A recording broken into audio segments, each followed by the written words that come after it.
Hello, metalheads, and welcome back to Crank This from the Digital Forge with me, Kyla.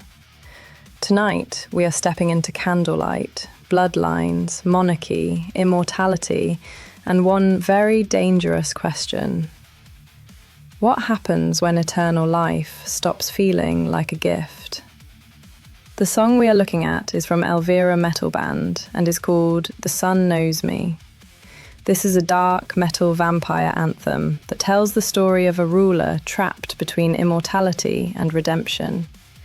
She is haunted by the voices of dead monarchs, consumed by a cursed crown, and forced to choose between eternal darkness and the warmth she thought she had lost forever.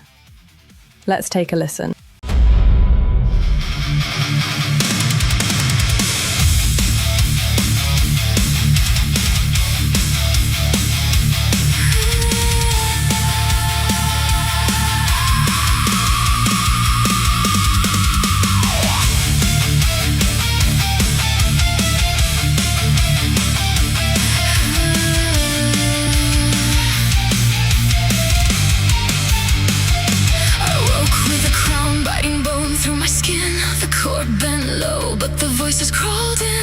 Gold on my head, old mouse in the metal.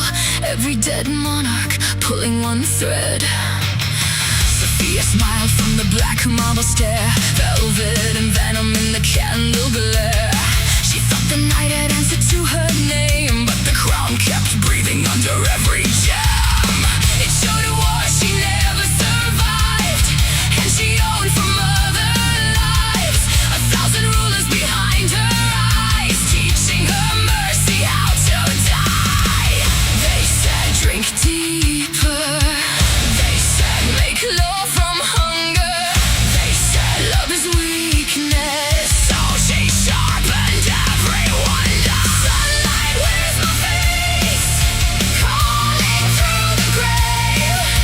Kiss me like an ending, burn me like a saint. I was queen of the midnight, now the morning knows my name. Sunlight, where's my face? And I want the flame.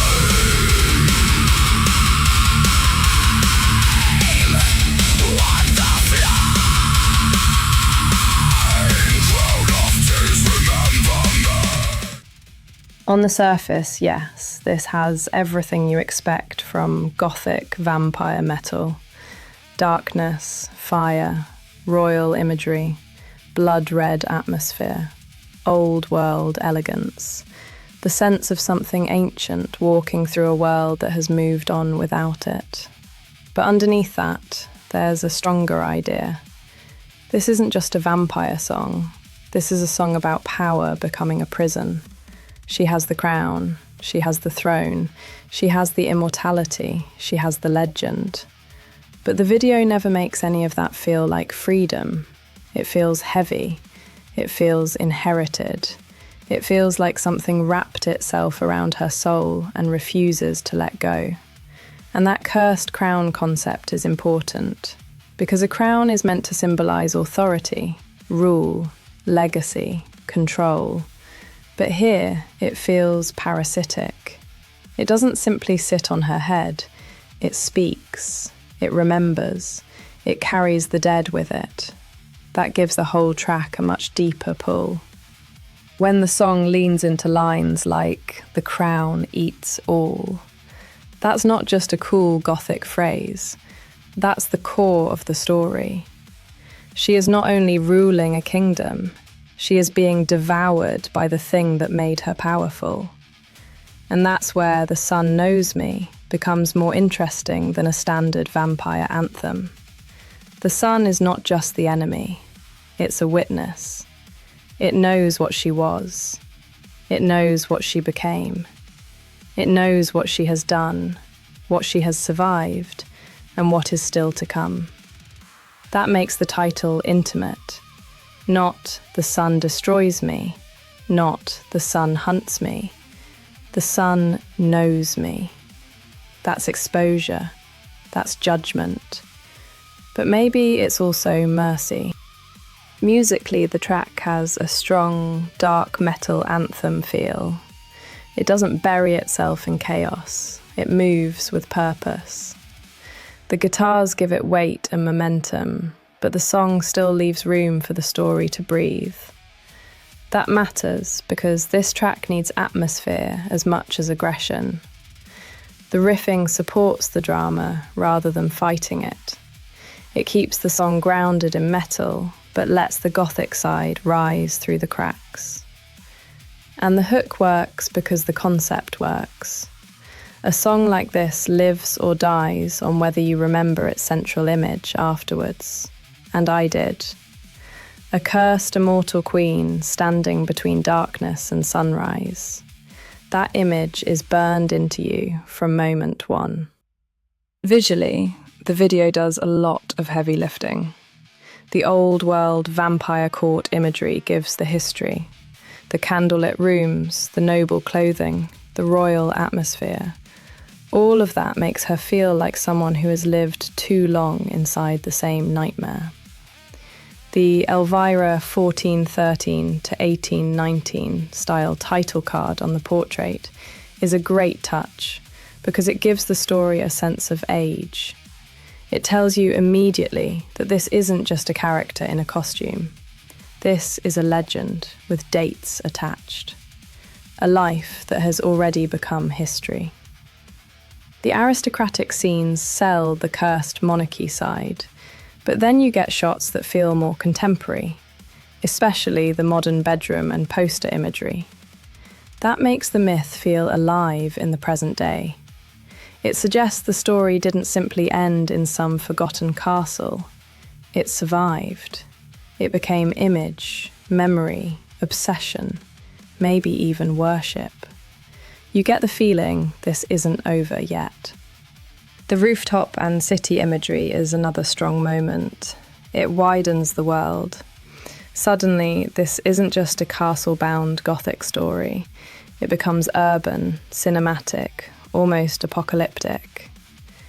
She is not hiding in a coffin. She is above the city, above the world, still caught between what she was and what the light's calling her to be. And then the final sun and fire imagery gives the video its emotional payoff. That's where the whole thing comes together. Because if she is choosing between eternal darkness and redemption, then the sunrise is not just beautiful, it's dangerous. It's the one thing that might end her, but also the one thing that might release her. That is a very strong Gothic metal idea. The best vampire stories are rarely about immortality alone. They're about what immortality costs. They're about memory, hunger, guilt, loneliness, and the awful possibility that death might be the only honest escape. This song understands that. This isn't just a vampire queen looking dramatic in the dark, but a ruler crushed by her own legend. Someone who has gained everything the world tells us is power, only to discover that power can become another kind of coffin. That's why this is worth paying attention to. The Sun Knows Me gives us Gothic metal with theatre, lore, and emotional weight. It has the darkness, yes. It has the vampire imagery, yes. But it also has tragedy. It has a cursed crown. It has dead monarchs whispering from the past. It has a ruler standing at the edge of dawn, trying to decide whether the light is punishment or salvation. This isn't just about a monster fearing the sun. It's about a woman wondering whether the thing that can destroy her might also be the only thing that can set her free. So absolutely yes, you should crank this as loud as you can. Especially if you like your dark metal regal, tragic, cinematic, and haunted by the weight of a crown that refuses to die. Earlier today, Sophia from Elvira Metal Band dropped into the studio to chat to us as she was on her way to a riff war session. I asked her for some background on the song, Elvira, and what to expect from the band. Wow, that was a very dark story. Yeah, I like dark stories. Most of my song end up sadly. Can you tell us more about it? It's basically a pact with the devil kind of things. Elvira got crowned as the queen of the vampires. She thinks she is in control, but actually the crown starts to possess her. So what else do you have for Elvira? We basically have 2 arcs, one in the heroic fantasy themes and more about symphonic metal, and then the vampire arc you just saw, which is more extreme metal. Well, thank you so much for joining me here today, Sophia. It was a real pleasure. Links to the Elvira Metal Band's YouTube channel are in the description below. Go and give this amazing band some love. Don't forget to like and subscribe to the Digital Forge, as this allows us to bring even more incredible creators to your attention. I am Kyla, this is Crank This from the Digital Forge, and I will see you on the next one. Now go ahead and crank this!